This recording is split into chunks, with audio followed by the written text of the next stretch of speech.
au Mali, a été interpellé le vendredi 17 novembre par la brigade d'investigation judiciaire alors qu'il se rendait à une conférence de presse qu'il organisait sur la situation du pays.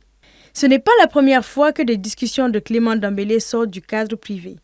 Un enregistrement de ce qui a été présenté comme une conversation téléphonique entre lui et Mamadou Sinsi Koulibaly, patron du groupe Clédou, avait fuité au début de la transition. Le colonel Fodé Malik Sissoko est lui aussi dans la tourmente suite à la publication sur les réseaux sociaux d'un échange téléphonique qui lui est prêté avec Al-Gabas Ag Intala, un des leaders de la CMA.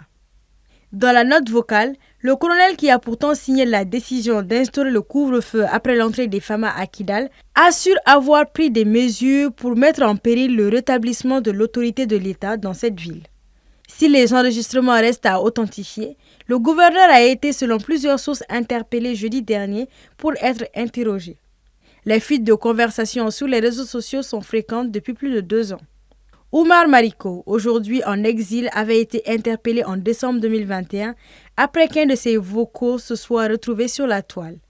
Il a été emprisonné par la suite pour injure publique contre l'actuel Premier ministre Choguel Kokala Maïga. Ce dernier lui-même avait été enregistré à son insu avant que des déclarations lui étant attribuées ne se retrouvent sur les réseaux sociaux. La délicate question, selon des analystes, est de savoir si les vocaux sont tous authentiques, alors que l'avancée technologique permet beaucoup.